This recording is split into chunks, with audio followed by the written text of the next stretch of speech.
You're thinking that plant-based diet has many benefits, but you do not know how to shift to a plant-based diet. Are you open to transform to see a happy and a healthy you? I am Rajitha Bommakanti, registered nurse, faith-based holistic coach, and founder of Healthy You Lifestyle Center. If you want to develop healthy habits for life, one step at a time, click the red subscribe button and the bell icon now.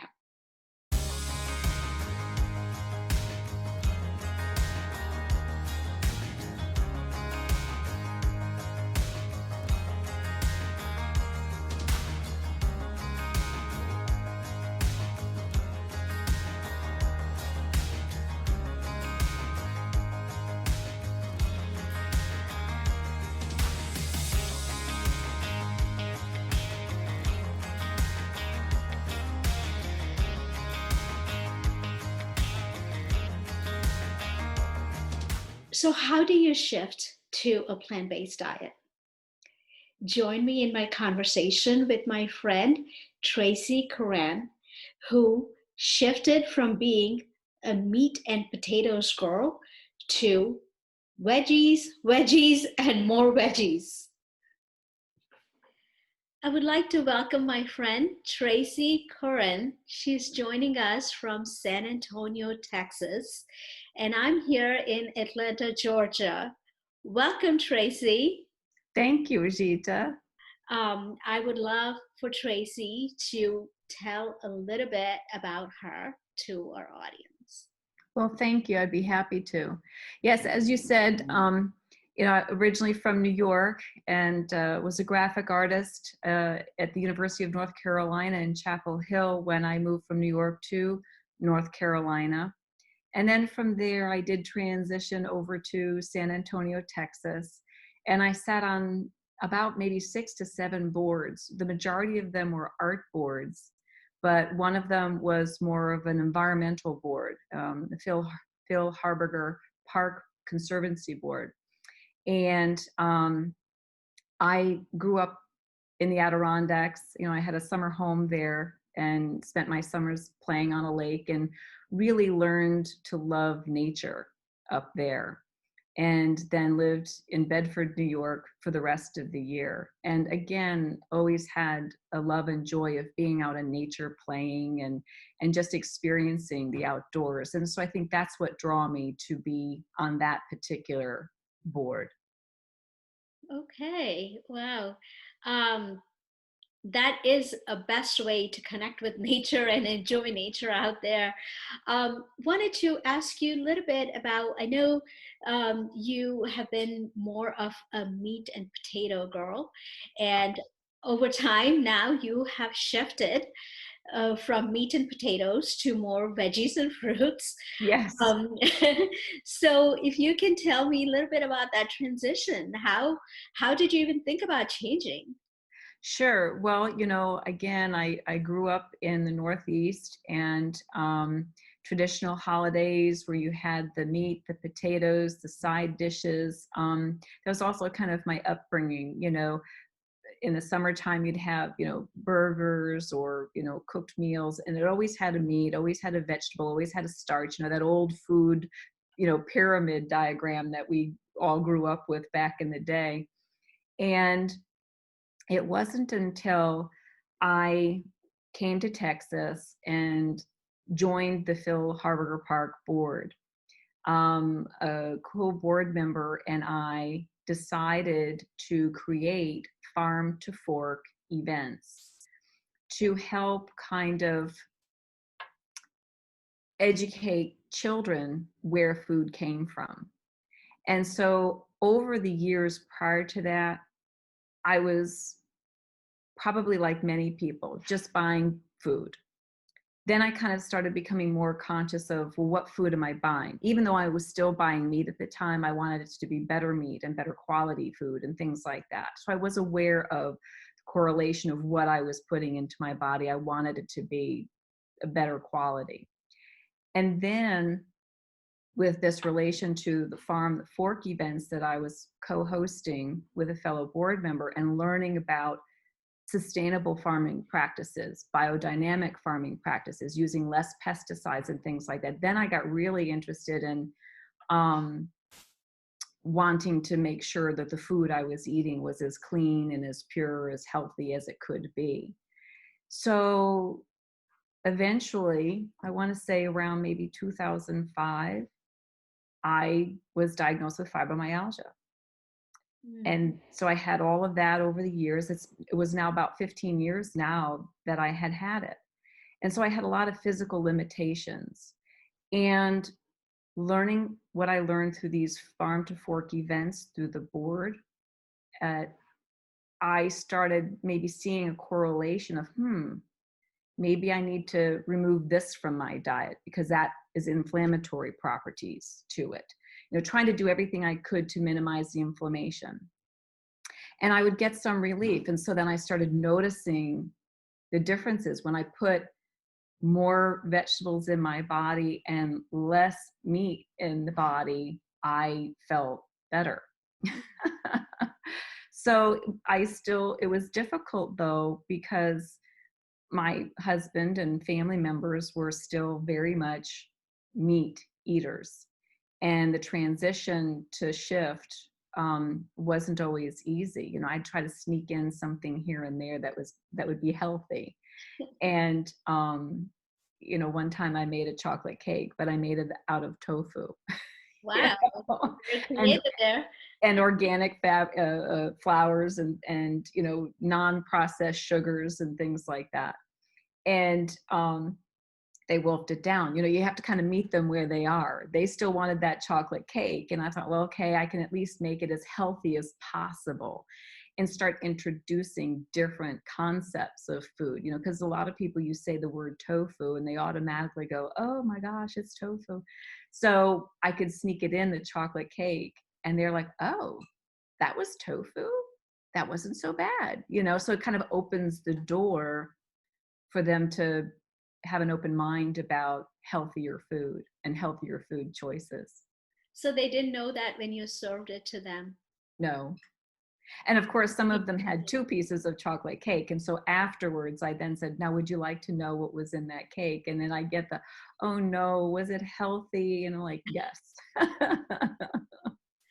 Why is that? We are so, whenever we say healthy, people associate that with something boring, something that does not taste well.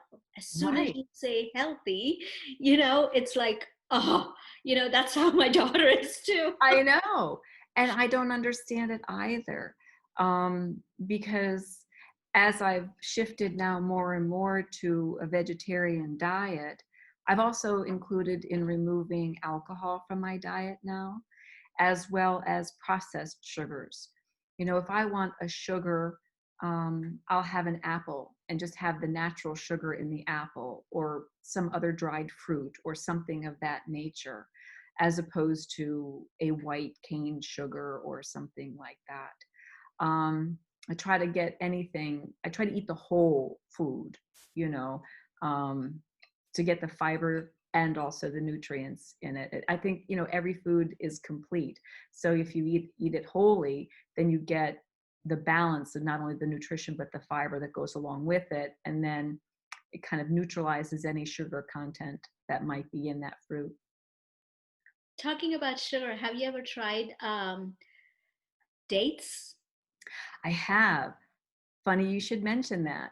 So one of my sweet tooth hacks for people out there would be avocado chocolate pudding. Mm. Now, my one daughter loves it, and the other daughter was a little fishy about it, but she's coming around. And basically, it's dates pureed with some water, avocado, and cocoa powder. Oh, And you puree it all together. And you can adjust the cocoa powder ratio to your chocolate intensity liking. But it's a hit here. And I garnish it with some raspberries and mint. oh, wow. So, are you trying to say that eating healthy does we don't have to give up our taste.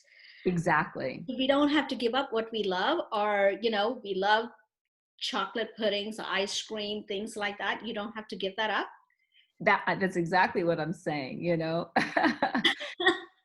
Wow, because how there's did no you get fun this in that. into your, family? How did they come on board? Because you still have to cook for them too.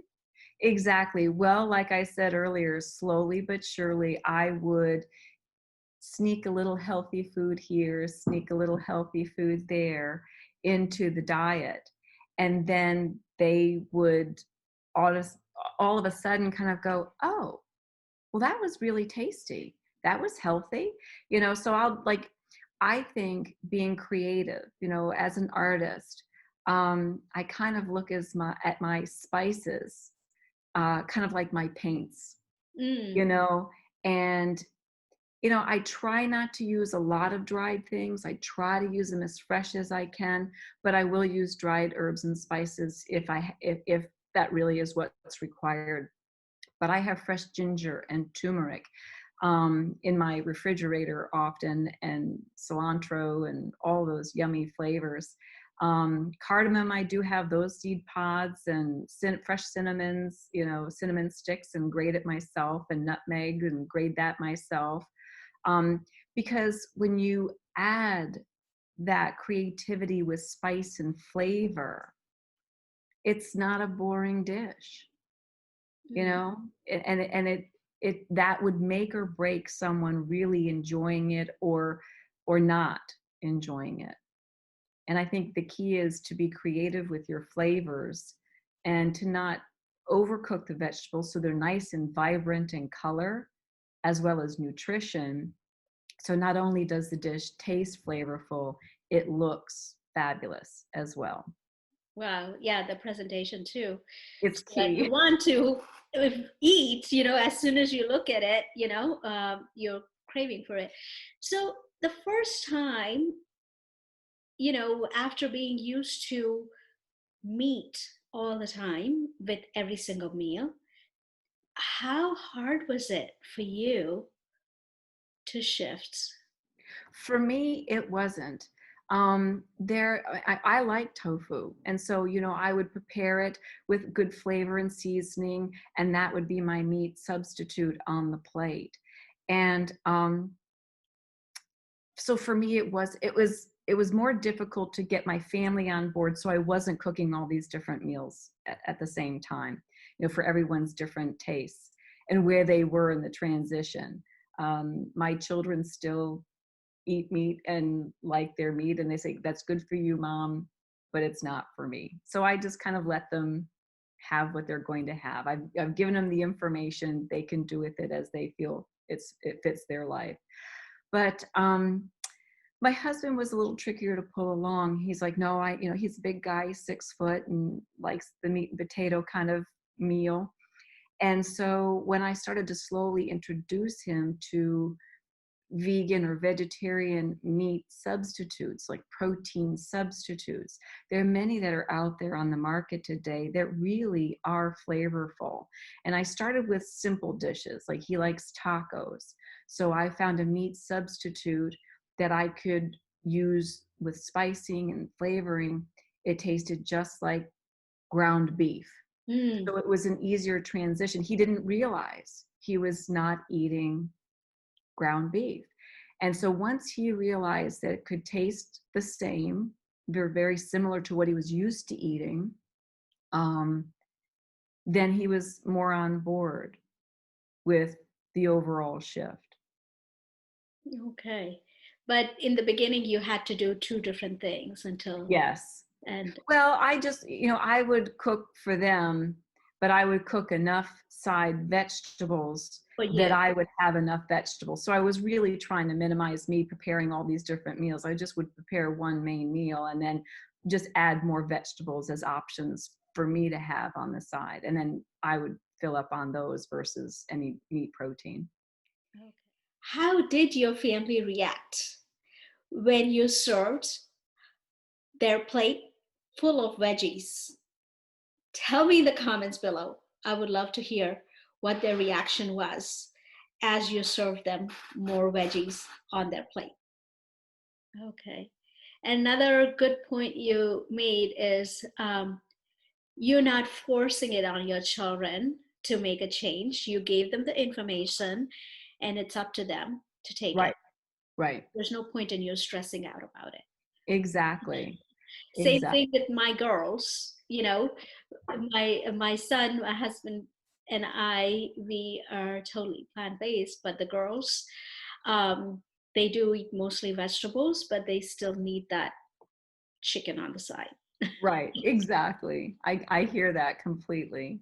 Uh, Well, what's interesting too is as I got more involved in learning about where the food was coming from, how the food was prepared and processed, um, and then looking at people in general, their overall well-being.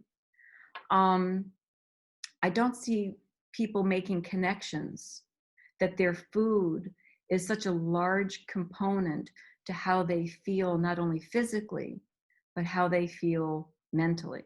mm, And I think that was why I was so inspired when I was on that Phil Harberger Park board to try to educate kids to see where their foods were coming from, that it wouldn't just come from the grocery store, on a certain particular aisle, that there was a person behind growing that food, bringing that food forward for them to purchase it at the grocery store. And I think if people had a better connection, I think it's really important to be connected. I think cooking with your family is a great way to connect as a family. It's a great way for you to connect with your food. And then a great way for you to connect with yourself and your overall physical well-being and your mental health well-being. I think that's huge. yeah. So, talking about that, how, what type of changes have you seen with your fibromyalgia once you said as you were eating, you started feeling better and you wanted to have more and more? Absolutely. I have to say, when I started incorporating rejuvenative nutrition, vegetarian diet, remove the sugars, remove the alcohol from my daily, intake, my fibromyalgia, or at least the aches and the pains and the chronic fatigues and the sorenesses in my muscles just seemed to just disappear. Wow. And so it felt like I got my life back and that I was able to do so much more. I had just come to a place prior to that where I just kind of settled with, okay, I'm just going to be in pain for the rest of my life. And I just have to reset my new normal, and that's going to be in pain. And I tried to just go out and live my life and do things that I could do that gave me joy. Um, and with the understanding that I'm going to do it anyway, and I'm going to pay because it's going to hurt. I'm going to be sore and tired and exhausted later on, but I'll at least have enjoyed getting out. Like I would go for a 3-mile walk. And if I wanted to go any further beyond that, I would be in bed for 2 days from the fatigue and the pain of pushing myself to go further. Now I don't have that at all. My body is responsive and able to do what I'm asking it to do. Wow. How about why did you, shift to look at food that would heal your body versus pills and chemicals in your system? That is a really good question. I think what maybe medical people would refer to as the 1%. So in all those pharmaceutical prescriptions that are out there in the world, and they might say, and 1% might have this adverse reaction, that would be me. And so in 2007, as a side effect of medication, I developed bilateral pulmonary emboli. And for those who may not know what that is, it's blood clots in both sides of my lungs.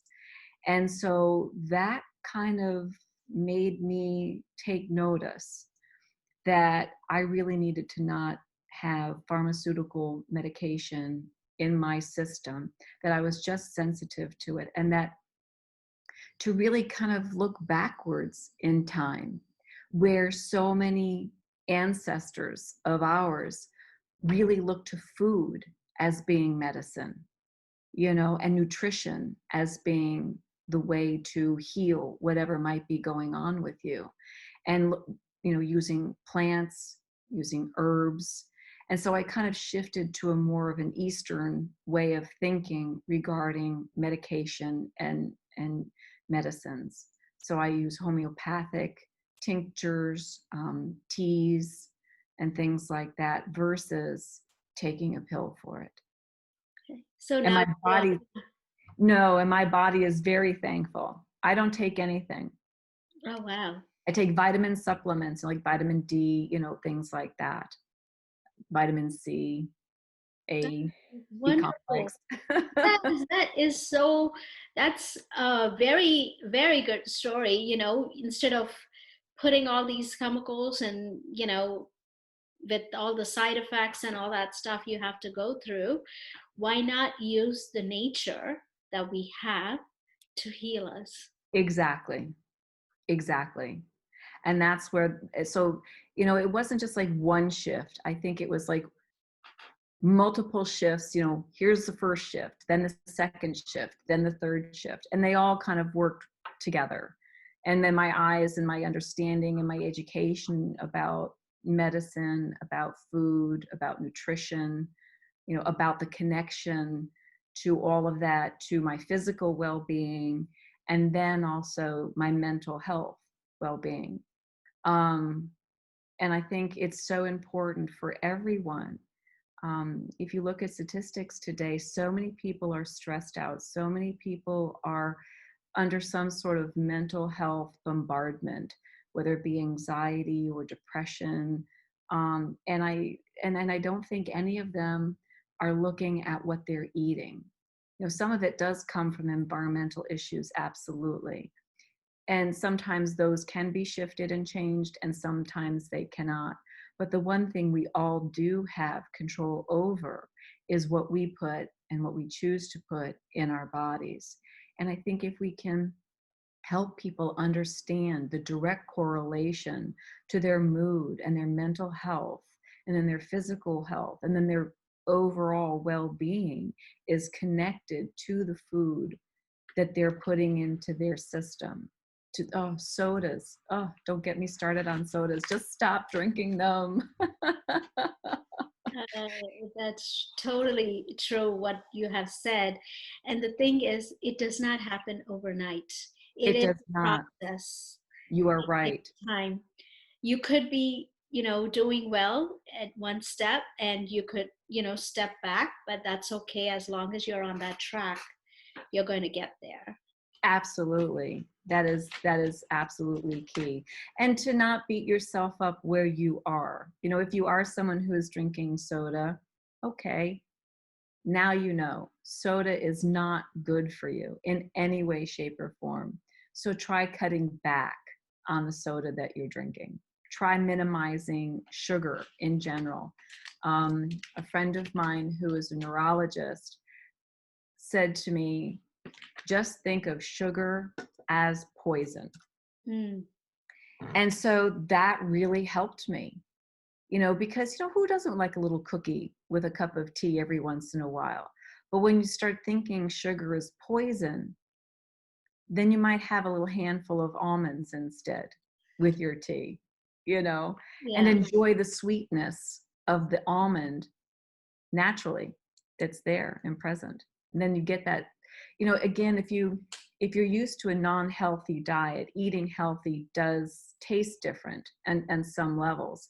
But as your body becomes used to a healthier diet, I found my taste buds woke up.